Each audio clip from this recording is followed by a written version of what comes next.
There are only a couple of events each year in the off-campus student housing industry that bring all of the industry leaders together. The premier event for the industry is the Interface Student Housing Conference in Austin, Texas. For 2023, this event was held in early April and brought over 1,300 attendees and a complete who's who list of executives from student housing firms from around the country under one roof at the JW Marriott in Austin for 3 days of sessions, roundtables, and networking. Student Housing Insight took the opportunity to sit down with several industry executives to discuss their thoughts on the future of the industry and the challenges that lay ahead. So buckle up for some amazing insight. This is Student Housing Insights, Future of Student Housing episode. Well, guys, welcome to Interface. Thanks for joining. I guess this is now the fifth Student Housing Insight podcast on location at Interface, and we've had a lot of fun with this in the past. I'm looking forward. I think this is the biggest group of podcast guests I've had at one time, so this ought to be pretty fun. Hopefully, we've got all the technical stuff worked out. So once we start getting beyond 4 microphones, sometimes it causes a few problems. But I want you guys to go around and introduce yourself. But the one thing I want to make sure our audience is aware of, and the reason I chose you guys and gals to be here with us today, is I really wanted to talk with the operations folks about what's keeping you guys up at night. Not necessarily what's happening the next day, the next quarter, but really all of you guys are still young enough in your career that it's very feasible for all of you guys to be here in 10 years. Either with your same company, running your own company, but within this industry. And so there's a lot of changes I see coming over the next 5 to 10 years, and really just kind of want to understand what you guys are thinking about as it relates to the industry and how things may change. So with that being said, Dan, we'll start with you if you'll introduce yourself. Dan Shoupe. I'm the COO of Campus Life and Style, and I've been in the business 25 years this year. At least student housing.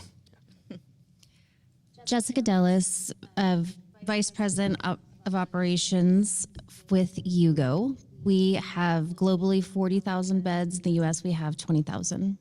And I've been doing this for over 20 years, so I can't go anywhere. Hi, everyone. Bryan Shelangoski. I serve as one of the managing directors of ops for Greystar. We have about 85,000 beds under management, and I've been in the industry for about 20 years, both on campus and off. Aryne Bailey. I'm the Vice President of Student Housing for the Dinnerstein Companies, and I've been in the industry for, this will be 15 years for me. Jenn Cassidy, Senior Vice President of Operations for Cardinal Group Companies. I oversee our student portfolio, which is roughly 85,000 beds, and I think like everyone else, I've been doing this for a little over 20 years. You probably want to bring that a little bit closer and just talk directly into it. Well, guys, where I wanted to start today is talking about our customers, both the residents and the universities, because quite honestly, if it's, without them, there is no student housing industry. So I really felt like it was appropriate to start there for sure. They've got some pretty big challenges ahead of them, especially on the university side of things that are facing them over the next few years. For one, we've talked about population decline with Gen Z and some of the future generations, and how that's going to end up playing into enrollment. You've also got a perceived value of higher education that is starting to diminish. I was looking at the news this morning on the flight in, and it just happened to be a survey that just came out in the past week. 54% of college students don't see the value in it at all. And so a lot of them are turning towards trades, which I think's important, but how is that going to play with enrollment? And then, of course, the job market post-COVID. A lot of folks that are graduating high school are able to go into a job for the first time, making a decent amount of money that it's worth them probably putting off school for a little bit. So, obviously you guys have been tracking pre-leasing and across all of our tier 1 markets, everything has been going fantastic, but not necessarily on, our tier 3 schools, our community colleges, a lot of tier 2 schools as well. And, how that ends up playing out over the next few years, we'll see. But I think we're at a time where we've had, I believe the stat was about 7.5% decrease since, certainly since 2019. I think we've had closer to 4.5% since 2017. So take out the pandemic, we've still gone down quite a bit. So I just want to put that out there to you guys. With the decline in enrollment, do you think that's going to impact student housing market over the next 10 years, and how so? Who wants to step up first? It's a loaded question. I can go first. Well, first of all, I think it's an interesting question, and I think, I don't know how everybody else here feels, but as operators, we don't get asked these types of questions all the time. We're asked more about how we operate in the day-to-day. So appreciated the question and also the insights you shared with us and some of the articles that you looked at. I think it's similar to a lot of things in that it's not a one-size-fits-all impact, but I think some interesting things have happened in the last few years. If you look at Knoxville, for example, which is a headline market that's doing very well, do I think kids start going back to UT Martin at the rate they were before? No.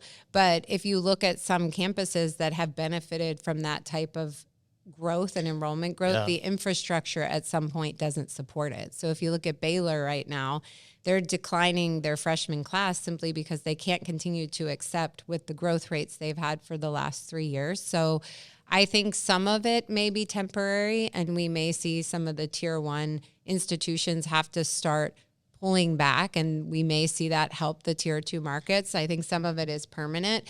What I found interesting in some of what you shared is just thinking about just community colleges and being able to staff them, right? It's more compelling to go work as a nurse practitioner than it is to teach, and you can make more money, and those trades are being valued higher than they were before. And I do think that there are going to be impacts, especially to community colleges, that we are going to see coming. And I think that is going to affect student housing in those markets and also who we cater to. So you talked about trades and technical programs. That's always been a source that people look to in a down market to diversify your prospect pool, but really it should be a predominant source in some of these markets as a feeder for student housing. Yeah. But I think that the impacts are going to be different depending on the market and just depending on who the prospect base is, what the shadow market is there. So I truly don't think it's going to be a one size fits all. Yeah. Feeding off of that a little bit, some of the articles we're talking about, the job market, eventually people will kind of hit that ceiling where the higher pay that they are receiving right now going directly into the job market will kind of stalemate. But even if those folks go back to school, they are not our target audience, right? They're not going to live in the traditional student housing that we all have. They're going to be, on online courses, things of that nature. So I do think there is some level of permanency with the changes that we're seeing. Maybe not everything, because a lot of this stuff is cyclical. The population decline, for example, I think that's somewhat cyclical. If you look back to the last 3 or 4 decades, we've had some increases, some decreases, maybe not to this extent, but some of the things that are not cyclical, may be permanent, are interesting from the information that you shared. Well, and I think, I think I gave you guys kind of 3 ways I see higher education getting out of this. Closing and consolidation is going to be one, and we've seen a lot of that this past year, or past 2 years really. Huge increases in international students, and going into the pandemic, we were already seeing some of that pullback, especially with China because of geopolitical issues. It's amazing. We've got there's a Canadian student housing conference that's happening at the end of the month, and I was interviewing a couple of guys in that market, and specifically in Vancouver, and what they're projecting from an international standpoint could likely surpass how many students we're currently getting in the United States from other countries. India is a huge one. And unlike China, a lot of students coming from India are, they're not as affluent, don't have as much money. And, so when we start talking about housing affordability, that's going to be something that's going to be very real for them as well. And then, kind of the third thing is there's going to be this kind of radical shift in education. And is it, some of these 4-year universities starting to offer things in trades and things like that. So I'll never forget, there's a property in Laramie. Of course, they had YO Tech there. And I won't ever forget when we took that over, there were literally kids that were taking engines apart on their table and their dining room table, and the table had to be replaced every single year. And so, I wonder if it's going to be something kind of like that. I think one of the stats you shared was interesting. 54% of college or potential college age students don't perceive college as being necessary. That sounds to me like a really scary stat, but we work in the student industry and we know that mom and dad are the ones that typically make the decisions. Yeah. At least that's what we're banking on. And we were talking about this at lunch, but I'm a parent of a young child with another one on the way. And if my kids come to me Congratulations. in 18 years, thank you. I'm due during turn, so Nice. Well timed. Nice. yeah. Well timed.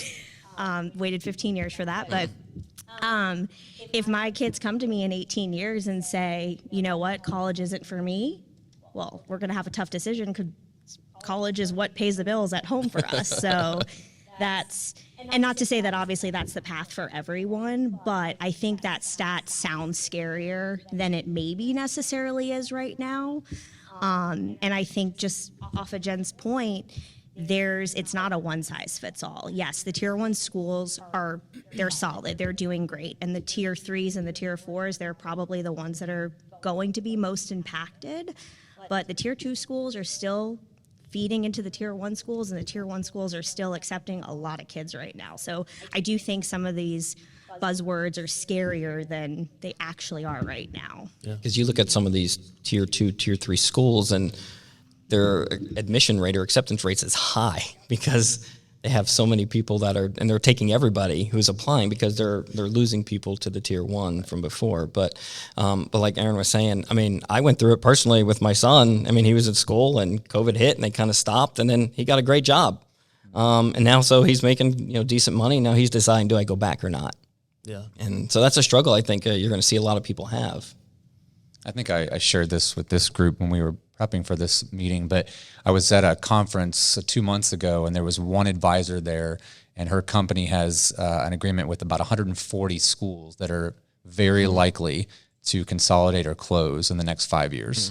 Obviously, they're mostly tier 3 and tier 4, but that was a statistic that stuck out with me. But not necessarily surprising with what we've seen in the last few years. And I think the tier 2 and 3 schools are going to need to rely on that international base Correct. to kind of get back, like you were saying, Absolutely. Wes. I mean, in order to kind of get back to the numbers that they've seen previously. So I saw at, I guess it was Middle State, Tennessee, this past year. I think there were 2 or 3 conversions of student housing going to conventional. I mean, you think we're going to see a lot more of that? Oh, I think we're going to see that in a lot of places, and I think we're seeing it Middle State. I mean, definitely a tier 3 school probably, but we're seeing it a ton at like UTSA in San Antonio. We're seeing that all over the market, that you're seeing cottage communities converting into your newest BTRs and different things like that, and they're taking beds off the student pipeline and turning conventional. I think we'll continue to see that. And from a lender standpoint, that was really part of the appeal of cottage stuff. Is that Yeah, and you're seeing always- markets like Tampa even. Yep. I mean, it's not just, some of the other markets, but some of the bigger markets are doing the same thing. They're buying and converting it to conventional. Yeah. We did that. We bought a property. We ran it a student, and a year later, someone came, wanted to buy it, flipped to conventional. We sold it to them. Yeah. So it's happening. And that's not the only world that's thinking about that. The universities, I was at that same conference a couple months ago with university presidents and vice presidents, and they are asking developers to design new buildings on campus with the thought that they could flip it to a different purpose instead of Really? student housing. Yeah. because they know that long-term enrollment can change. And so they want to be prepared where a big residence hall on campus doesn't have to stay a big residence hall on campus down the road. They want to be designing things with the thought in mind that if in 15 years they don't need that building to be student housing, they can flip it to be whatever else purposed on campus. Interesting. Well, hey, before we get off our customers, I originally wasn't going to put this in because after our last preliminary call, I was like, I don't know if I really want to introduce politics into this whole discussion. But literally a week later, Inside Higher Ed came out with an article that was titled "The Role of Politics and Where Students Want to Go to College." And there was a lot of discussion in higher ed over the summer, of course, with the reversal of Roe v. Wade of, okay, is this going to have an impact on where students, end up going? And I don't think that's really played out yet because that happened over the summer, and I think everybody kind of made their commitments.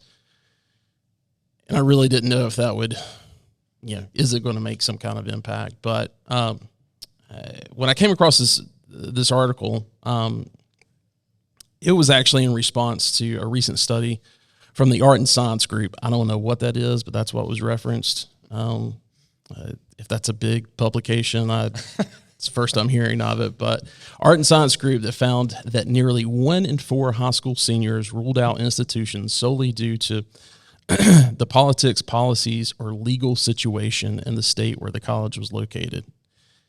Now, forget why, 1 in 4 are making that choice. Let's just assume for every student from a red state that wants to go to a blue state, there's someone from a blue state wanting to go to a red state. So kind of, throw that out as to, what states may end up having a higher population of college students. This means that 5 to 10 years from now, you're talking about 25% of the students that are living in off-campus communities decided to go to that market, to that school, because of the politics of that state. And, we've witnessed educational migration due to things like affordability, nicer climates, certainly strength of an athletic conference. I just want to know, what kind of impact do you think an educational migration due to political preferences, how that may end up changing the way we operate off-campus communities, or does it? I think this is such an interesting question. I live in Florida. If you didn't hear, it's kind of a politically controversial state. And I have an almost 14-year-old. And so I'm not seeing this or hearing this like through my own personal network. So reading the statistics and Florida being cited as one of the states that liberals are ruling out, I find it interesting. I personally think that affordability is always going to play a piece in college, and I think that mom and dad are very involved in that decision. Florida has bright futures, Florida prepaid, so I find it hard to believe that, kids will not stay in state because of that affordability component. What I do think is that institutions have to have their own identity independent of the political preference of the state or the state government. So, you see like University of Florida or Florida State, like they're forming their own identity. They're talking about inclusivity. They're talking about diversity and what it means to be a student at that school. I think that is going to become more important than it's ever been. And I feel we're already seeing that as employers. Like we have individual identities as companies that appeal to our team members. And at Cardinal, we put a huge focus on DE&I and that you can be your whole self at work. I think we are going to see that with institutions of like, can I show up and be who I am at school? And I think within the state, differentiating yourself from the other in-state schools is going to become more of a discussion point than it's ever been. I think it goes beyond just the political nature of the state, too. I think one of the tertiary kind of impacts here for Florida, no offense, is that the governor is putting pressure on the flagships to get rid of their DE&I efforts. Mm-hmm. And that's so counter to I think what most of us are doing with our own companies, mm-hmm. right? And even at those institutions, they are, like you were saying, heavily pushing those DE&I efforts. But with the pressure from the politics, how does that impact each of the flagship institutions? If the governor's saying you got to do it or your funding is gone, then inevitably they're going to have to make some sort of shifts, right? And how does that impact the student decision-making process? It's going to be very interesting. I agree with you that, especially because of people living in Florida, they have some choices that are probably a little easier than out-of-state folks, but it'll be interesting to see how the politics indirectly impact the student decisions and ultimately the enrollment. Yeah, I think it will be interesting as well, but I don't necessarily think that it will have a positive or negative impact on off-campus housing specifically, but it will definitely be interesting to see the direction that it goes. I think for every one person from Texas that doesn't want to go to California, there's one person from California that's not going to want to go to Texas. Yep. And so interesting for sure. I am from Florida. I'm a graduate of Florida State and went to Florida State because of Bright Futures. And it would take a lot in the state for me to not have taken that path. So let me ask this. For years it was a joke of, hey, if you're going to build in Colorado, you got to make sure that you have a recycling plan and all that kind of stuff, especially if it was in Boulder. And when you're talking about building something in the Southeast, it was, their biggest concern was how green was the football field on Saturday. So, thinking about how you may end up programming and designing student housing, with this type of political climate ahead of us, are you guys thinking about that at all? Is there anything that you guys are?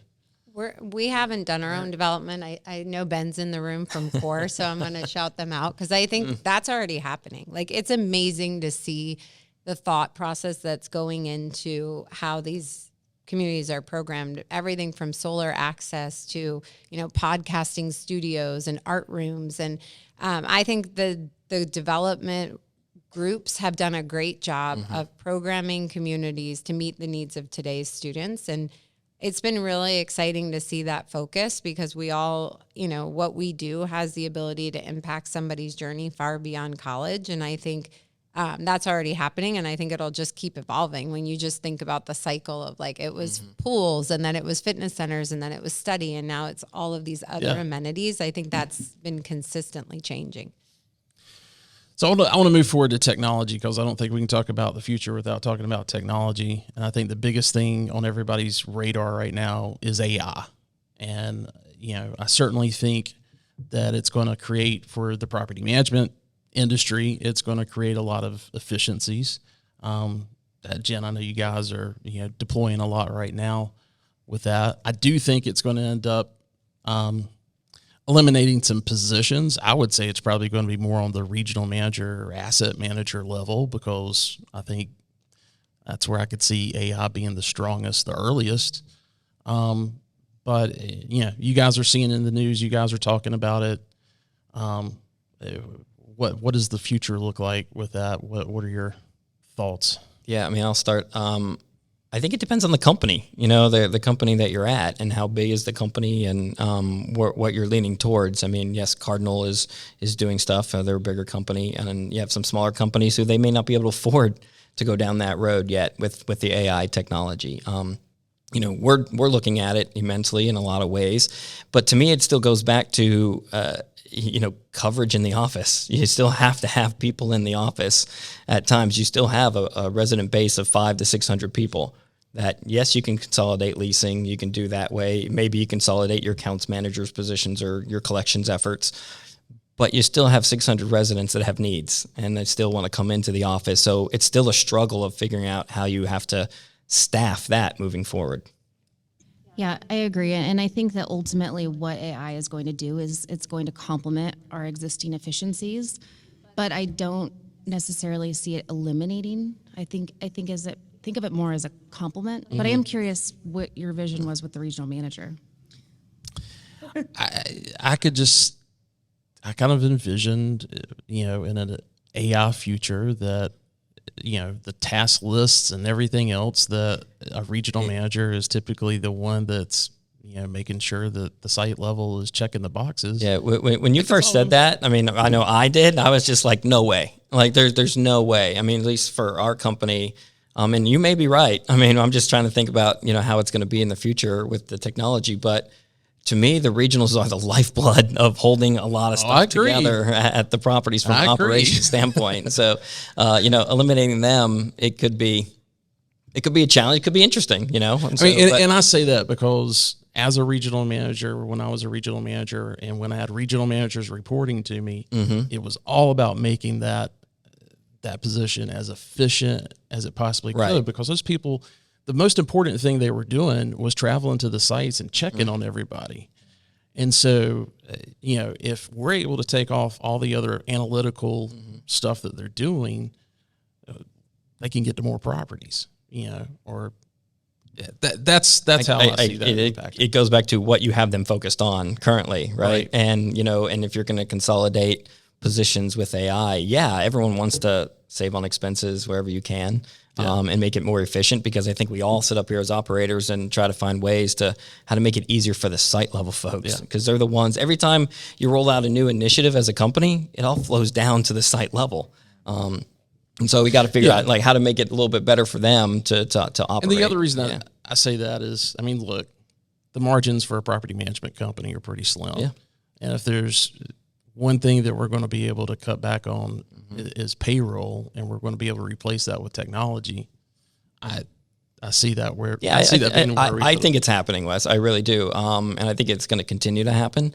We're looking at all things, not just on the office side, but we're even looking on the maintenance side, bringing in AI. How does it make it more efficient for your techs to diagnose a problem sooner, right? Yeah. And to be able to go in there and to work on a work order instead of having to go figure out what the issue is first, then come back to the unit. It saves you money, obviously. Yeah. So there's lots of different things out there with AI that, you can definitely save money. And I think we're all exploring that, as organizations. Yeah.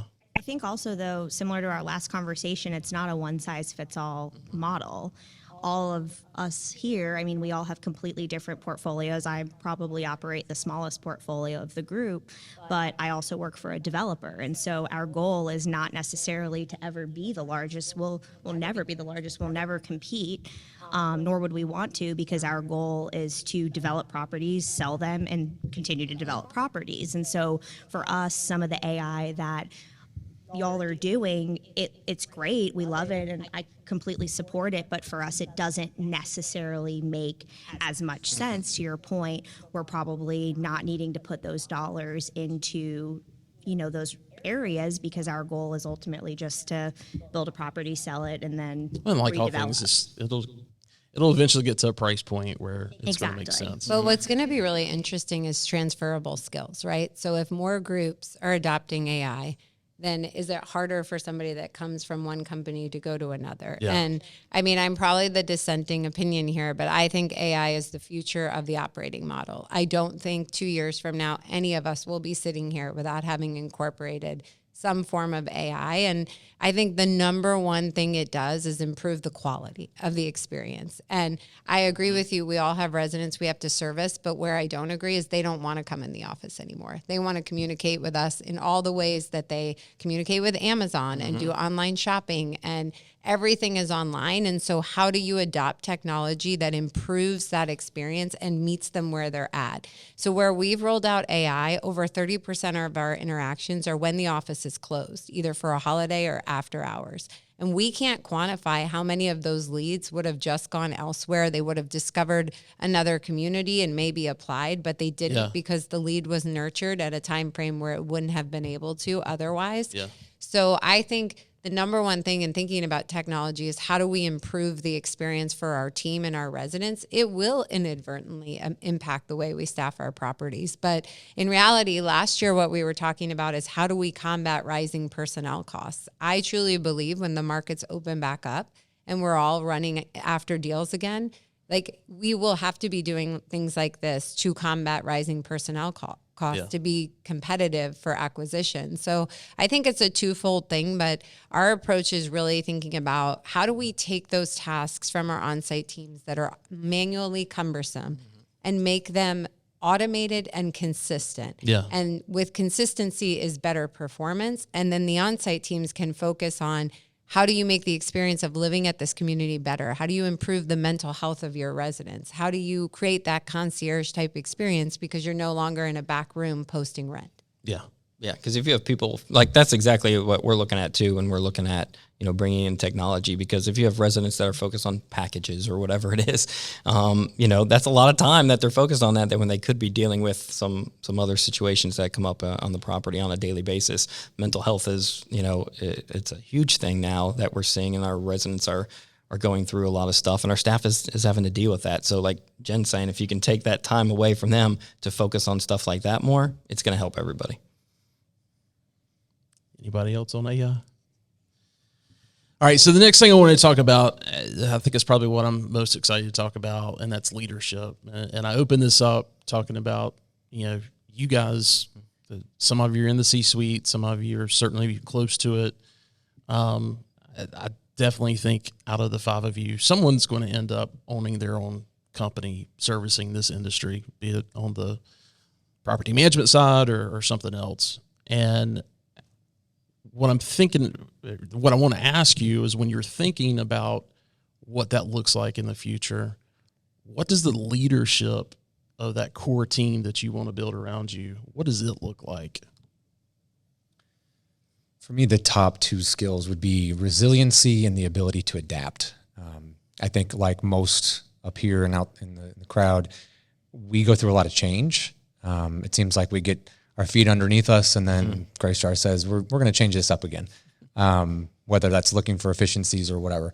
And the leaders that kind of float to the top seem to be very good at being resilient through that change.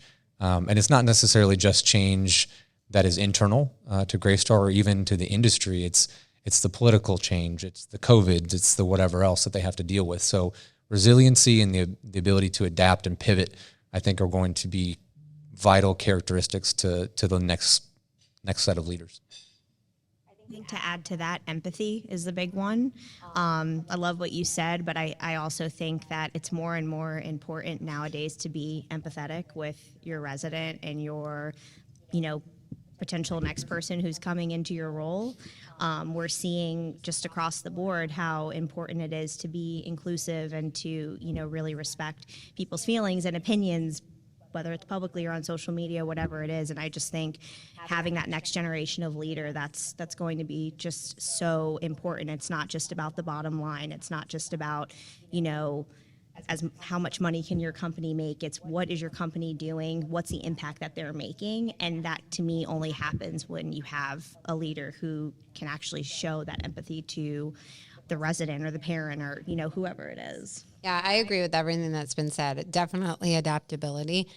What I will say is, I think the upcoming generation gets a bad rap, but they're actually so smart, like smarter than we were when we were coming up. So I think what is lacking right now, and I'm seeing it in my 13-year-old son, is they are so ingrained in technology that they don't have the basic communication skills. So I think it's incumbent upon us as we start with CIs, like really teaching them like how to have conversations, how to make eye contact, how to be confident and courageous with your ideas. Like that's how you're going to come up as a leader, where it's sometimes hard for them to even stand up and greet a prospect because they are so used to communicating by digital means. So I think courage and confidence is going to be a big thing. And then also innovation. Along with adaptability comes like, how do we look forward? How do we see what we need before we need it? And I think technology and data have come so far that we're getting better predictive analytics, but being innovative is really how you continue to drive a business forward.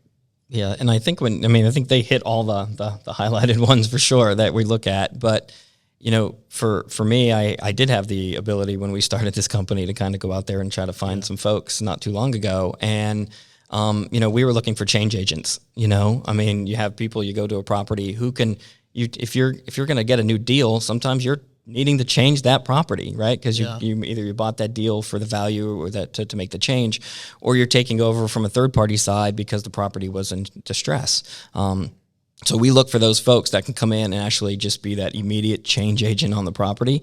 And it doesn't mean, you have a college degree and, you went in school for management or anything like that. Experience is huge in this, but sometimes when you see that right person, like they can go and they make that immediate impact on the property. What those qualities are everything that they all mentioned, and so for us, attitude obviously is a big thing, but if you can't be adaptable and you can't go in there and sometimes make the tough decisions as that change agent, but those are the people that we're looking for. Yeah, I agree with everything. The only other items that I would add are probably grit and tenacity. I think as this generation comes up, there's a shift for sure. We have talked about we have to be the leaders that we didn't necessarily have. So I think looking for that tenacity and grit in those future leaders is really important, because we all know that student housing is not easy. Mm-hmm. So it takes a lot, and going back to resilience and all of the other items that you guys mentioned, and the only thing I would say is patience with the new group coming in, because when we were all in the business, starting out, it's a different environment completely. We were on site for a long time, and you had to pay your dues in order to kind of get promoted. But now we're all seeing it. A year in the business, and they think they're ready to be the next VP of the company, and having to, explain to them like that's hopefully someday, but that's not necessarily how it always works. But if they have that patience, and once you groom them and you find that talent, and you can talk with them, this is where we see you. This is exactly the path that we see you on right now as of today. That will change throughout the year, but you have to be open with your team, and they have to know where they stand in order to kind of be prepared for that next level. So last thing I want to ask you guys about, if you have some time, we'll go to the audience as well, but I want to talk about consolidation, and I've got some stats here. I sent you guys something that in advance that I hope you got a kick out of looking at, but I sent you guys the top 25 student housing managers list from this past year, from the end of 22, as well as a list from 2010 when Student Housing Business first published that list. Here's some kind of key things to note from that. From the top 25 in 2010, there are only 7 that remain there today. 8 if you include Peak, used to be Place Properties. ACC was at the top of that list in 2010 with 89,635 beds. ACC still at the top of that list with 143,049 beds. At number 25 this year was Pierce at just under 10,000, 9,684. Number 25 in 2010 was this was a trip down memory lane, was Educational Housing Services at 4,000 beds. For those that don't know those guys, it's a nonprofit in New York that operates in the city. But anyway, in 2010, there were 10 companies that had less than 8,000 beds. This year, there are only 7 companies with less than 20,000 beds. So obviously, there's been a ton of development since 2010. We all know that. But when you look at the acquisitions, that have happened since 2010, of course, you got Campus Crest going to Harrison Street. You've got, Greystar taking EDR private. And there's a lot of developers that I think we can all kind of immediately think of that, have entered the space in the past 5 years and just said, we're not going to try to manage this ourselves. Sometimes the lenders, make them do that, but, I've heard a lot over the past 18 to 24 months about continuing consolidation and what that's going to look like. Are we even going to have a top 25? In a lot of ways, I kind of see it being like a top 5, top 8, and then, the folks that make up the rest of the top 25 are probably regional mom and pop players, with scattered sites. So anyway, I wanted to ask that question. You guys believe we will continue to see consolidation? And if so, how does that change how we operate these student housing properties? There's no denying that it's going to continue to occur.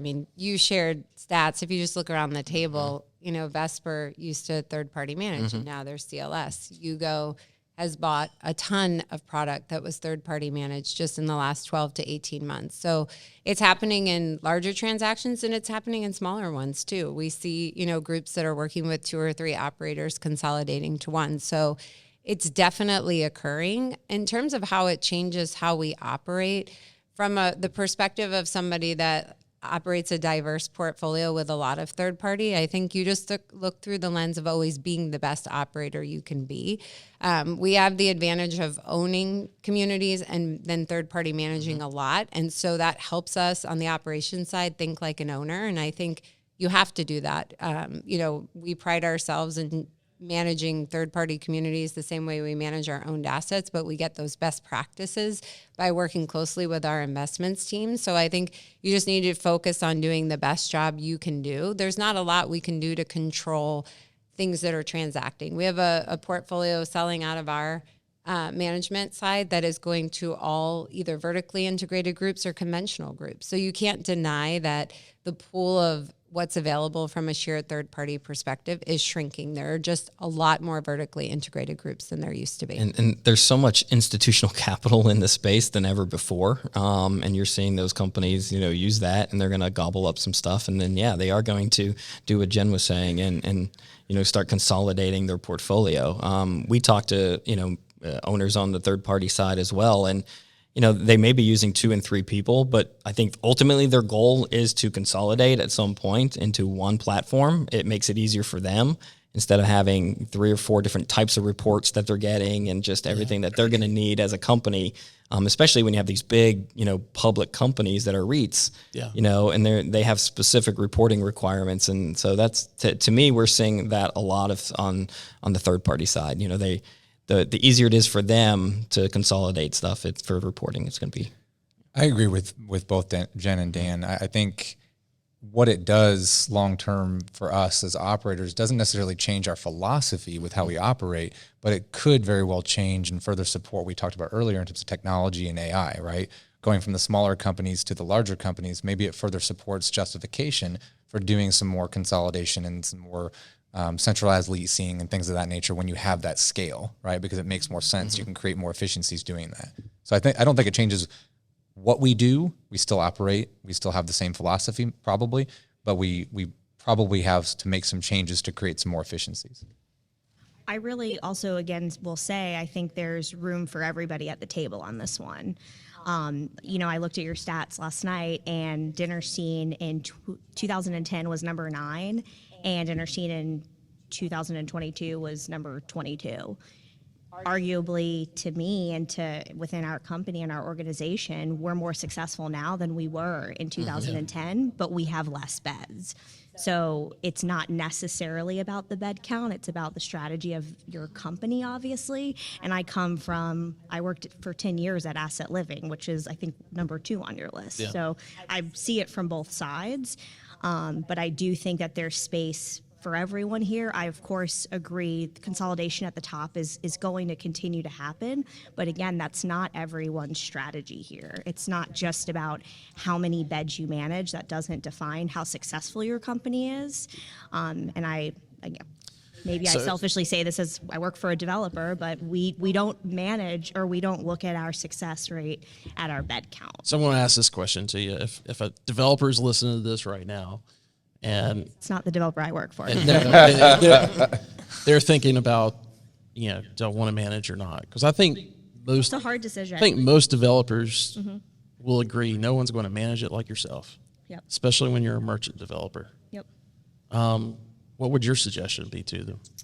I think it's a really good question. Obviously, at dinner scene, because I know what these guys are going to say. They're going to say sure. Their company is the one that they need. So absolutely, I will say. You said it. No company is going to manage your property as if it was your own. And I personally am invested in our properties because we personally own them, and it's hard to get that elsewhere. And I say that again, I worked for 10 years at a third-party manager. I totally get it. I understand the business plan. But it's also one of those things, it's easier said than done. We have an established management team. It's not easy to create that, and it's not easy to get that, build that team and to get there. So for new developers coming on the market, it doesn't probably make sense for you to do that. I think our organization is fairly unique. We've been around. We're one of the oldest developers and operators in the space.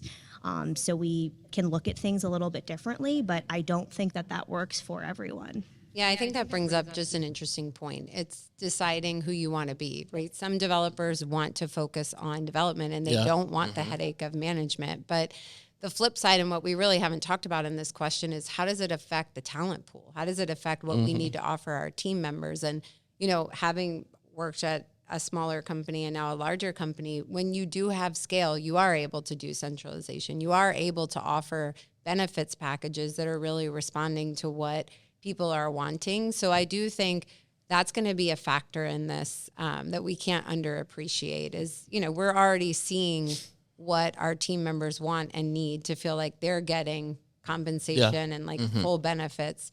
And that's harder to do at a smaller size. And so for Dinnerstein, for sure, they're established and they have a team and they have a platform. But if you're a developer starting out and you don't, that can be a very big distraction from doing the core job of development. Yeah, I mean, I would almost advise a developer that wants to do that not even to try to pick from as far as folks that they would try to pull away from other established student housing companies, because I've had several development clients that I've the mutual clients. I tell them to go to Cardinal or to wherever, because they're doing one or two projects a year. They're not going to be able to recruit, anybody that's coming out of school or, has been at a property for 3 to 5 years, is looking to make that next step, into a GM position or whatever. They want to go where they can grow. Right. And, I think there's, obviously you guys are kind of in that sweet spot at Dinnerstein where you can kind of balance that, but a new developer starting out, yeah. That was going to really be, just to piggyback off Jen, that was really going to be my point, is that, and again, I say this coming from, asset living versus I've worked at Dinnerstein now for 5 years, but it's much easier to show growth path at Cardinal and at Asset and ACC and, different things like that. And that is, we're already talking about it. Everyone wants to know what's my next move, what's my next move. It becomes that much more challenging the smaller the company is. And it's something that we're working. But you're not deploying AI yet, so you've got to have more people. Exactly. That's why. And we did that. I mean, at CLS, I mean, we started out just being an owner operator. That was what we started out to do. And kind of like what Jen was saying, I mean, you have this talent pool. What do you do with, if you're not growing? I mean, you kind of hit that. We made that decision to, okay, let's start third party. And it helped us because we had that talent pool ready to go to be able to handle it. Yeah. Guys, I appreciate it so much. We've got about 5 minutes before we need to, for some other folks that have got to be at another session that's about to start. So thanks so much, audience. If you would, please give them a round of applause.